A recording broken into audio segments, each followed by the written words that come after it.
నమస్కారం. Vision news కి స్వాగతం. ఈనాటి వార్తలు. 1996 జీవో నెంబర్ 13 అనుసరించి పంచాయతీ, మున్సిపాలిటీ, కార్పొరేషన్ పరిధిలో ఉన్న ప్రభుత్వ కాంప్లెక్స్లలో ఉన్న షాపులను నాయీ బ్రాహ్మణ సోదరులకు కేటాయించడం శుభ పరిణామం అని పశ్చిమ గోదావరి జిల్లా టీడీపీ నాయీ బ్రాహ్మణుల సాధికార కన్వీనర్ మలువలస రాము అన్నారు.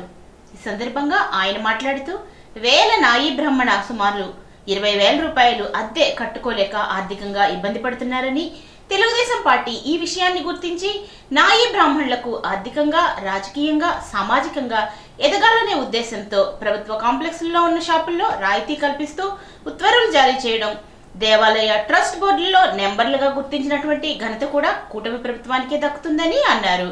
నాయీ బ్రాహ్మణుల సోదరులందరూ అన్ని వేళలా కూటమి ప్రభుత్వానికి తోడుగా ఉండాలని మలువలస రాము పిలుపునిచ్చారు. అందరూ కూడా ఆర్థికంగా, రాజకీయంగా, సామాజికంగా ఎదగాలనే ఉద్దేశంతో కూటమి ప్రభుత్వం, అందులో తెలుగుదేశం ప్రభుత్వం నాయ బ్రాహ్మణ సోదరులందరూ కూడా వెసులుబాటు కల్పించాలనే ఉద్దేశంతో ఈ రోజున పట్టణాల్లో 50,000, 40,000, 20,000 ఉన్న అద్దెలు కట్టుకోలేని పరిస్థితుల్లో నాయ బ్రాహ్మణ సోదరులందరికీ పంచాయతీ పరిధిలోని, అలాగే మున్సిపాలిటీ పరిధిలో, కార్పొరేషన్ పరిధిలో మన 1996 13 జీవోను అనుసరించి ఈ రోజున కాంప్లెక్స్లలో నాయ బ్రాహ్మణులకి షాపులు కేటాయించడం చాలా ఆనందదాయకం. అలాగే పవిత్ర దేవాలయాల్లో మన నాయ బ్రాహ్మణ సోదరులందరికీ ధర్మకర్తల మండలి సభ్యులుగా మనల్ని నియమించడం చాలా ఆనందదాయకం. అలాగే ఆర్థికంగా ఎదగాలనే ఉద్దేశంతో బ్యాంకుల్లో రుణాలు ఇప్పించడం, అలాగే మనం సామాజికంగా, రాజకీయంగా, ఆర్థికంగా ఎదగాలనే ఉద్దేశంతో కూడా ఈరోజు ఆదరణ పథకాలను పెట్టి కుర్చీలు, నాయ బ్రాహ్మణులకు కావాల్సిన పనిముట్లను ఇవ్వడం చాలా ఆనందదాయకము. అలాగే ప్రతి నాయ బ్రాహ్మణుడు రాజకీయంగా ఎదగాలనే ఉద్దేశంతో ఈ కూటమి ప్రభుత్వం నాయ బ్రాహ్మణ సోదరులందరికీ కూడా అండదండగా ఉంటూ అన్ని విధాల సహాయ సహకారాలు అందిస్తున్న ఈ కూటమి ప్రభుత్వం, తెలుగుదేశం ప్రభుత్వం నాయ బ్రాహ్మణ సోదరులందరూ కూడా అండదండగా ఉండాలని, అలాగే అన్ని విధాలా సహకరిస్తున్న నారా చంద్రబాబు నాయుడు గారు, పవన్ కళ్యాణ్ గారు, లోకేష్ గారు, వీరందరికీ కూడా నాయ బ్రాహ్మణ సోదరులందరూ కూడా అండదండగా ఉండి వీరందరికీ రాబోయే కాలంలో అందరికి కూడా సపోర్ట్ గా ఉండాలని కూడా కోరుకుంటూ మీ మల్లివలస రాము, జిల్లా నాయ బ్రాహ్మణ సాధికార కమిటీ కన్వీనర్. రాష్ట్ర ప్రభుత్వ ఆదేశాల మేరకు భగవాన్ శ్రీ సత్యసాయిబాబా వారి శత జయంతి ఉత్సవాలు ఆదివారం అత్తిలి మండల పరిషత్ కార్యాలయ సమావేశ మందిరంలో జరుగుతాయని ఎంపీడీఓ శామ్యూల్ తెలిపారు. అధికారులు, ప్రజాప్రతినిధులు ఈ కార్యక్రమంలో పాల్గొనాలని కోరారు. అత్తిలి మండలం ఈడూరు గ్రామంలో గల వరాల వెంకటేశ్వర స్వామిని అధిక సంఖ్యలో భక్తులు ఈ రోజు దర్శించుకున్నారు. ఆలయ అర్చకుడు వాడపల్లి శేఖరాచార్యుల ఆధ్వర్యంలో సుప్రభాత సేవ, తోమాల సేవ, విశేష అర్చనలు జరిగాయి. భక్తులకు దేవాలయ కమిటీ సహకారంతో అన్నదానం జరిగింది. అత్తిలి రైల్వే స్టేషన్ రోడ్లో గల బాలాజీ వెంకటేశ్వర స్వామి వారిని కూడా పెద్ద సంఖ్యలో భక్తులు సందర్శించుకున్నారు. ఆలయ అర్చకుడు వాడపల్లి సత్యనారాయణాచార్యులు, వల్లి వెంకటేష్, సూర్యతేజ ఆధ్వర్యంలో అర్చనలు జరిగాయి. స్వామివారిని విశేషంగా అలంకరించారు. కూటమి ప్రభుత్వం అధికారంలోకి వచ్చిన తర్వాత పేద ప్రజలకు కార్పొరేట్ వైద్యం అందుబాటులోకి తీసుకువచ్చినట్లు తణుకు ఎమ్మెల్యే ఆర్మిల్లి రాధాకృష్ణ అన్నారు.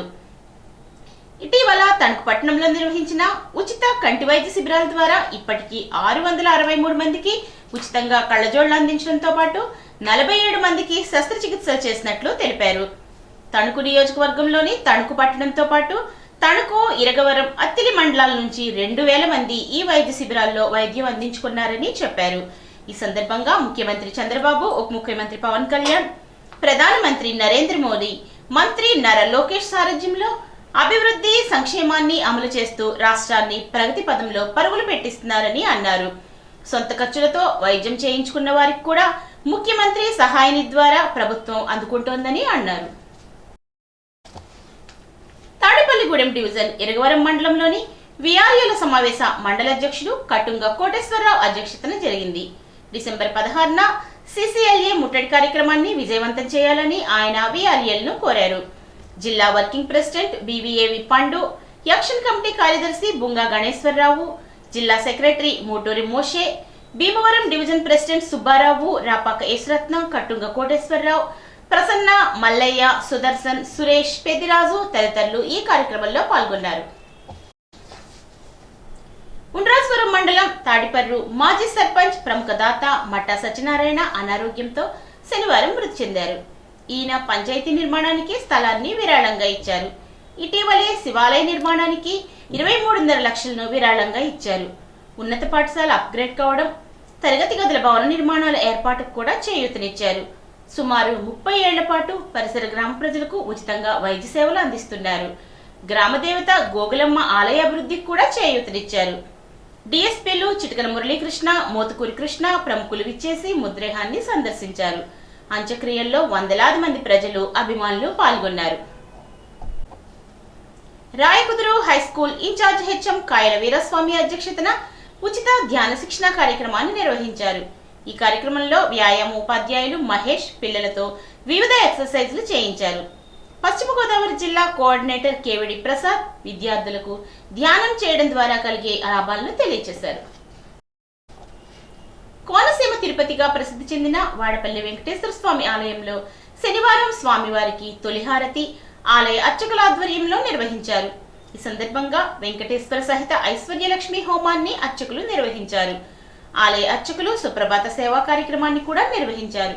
పెద్ద సంఖ్యలో భక్తులు 7 వారాల ప్రదక్షిణ కార్యక్రమాన్ని భక్తిపూర్వకంగా నిర్వహించారు.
ఏలూరు నగరానికి చెందిన ప్రముఖ నృత్య సంస్థ అభినయ నృత్య భారతి 30వ జాతీయ నృత్యోత్సవాలు నృత్య పోటీలు 2025 డిసెంబర్ 26, 27, 28 తేదీల్లో YMHA హాల్ నందు అత్యంత వైభవంగా నిర్వహిస్తున్నట్లు సంస్థ వ్యవస్థాపక కార్యదర్శి నాట్యాచార్య లయన్ దువి హ్యామ్ సుందర్, ఆహ్వాన సంఘ కార్యదర్శులు లయన్ లేళ్ల వెంకటేశ్వరరావు, దువి రామారావు ఒక ప్రకటనలో తెలిపారు. ఉత్సవాల సందర్భంగా నిర్వహిస్తున్న నృత్యోత్సవాలకు సుమారు 10 రాష్ట్రాల నుండి వివిధ శాస్త్రీయ నృత్య కళాకారులు విచ్చేస్తున్నారని, ఉభయ రాష్ట్రాల నుండి 500 మంది చిన్నారి నర్తకులు కూడా వారి ప్రతిభ కనపరచనున్నారని తెలిపారు.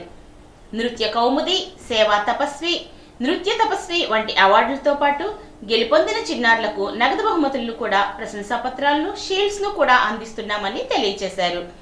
కళా పోషకుల సహకారంతో నిర్వహించే ఈ ఉత్సవాల కరపత్రాన్ని హేలాపురి లయన్స్ క్లబ్ నందు ఆవిష్కరించారు. ఈ కార్యక్రమంలో లయన్స్ పూర్వ గవర్నర్ లయన్ మురళీమోహన్ రావు, మొదటి ఉప governor doctor D Subbarao, club అధ్యక్షులు బివివి సత్యనారాయణ, కార్యదర్శి తదితరులు పాల్గొన్నారు. ఈ వార్తలకు స్వల్ప విరామం.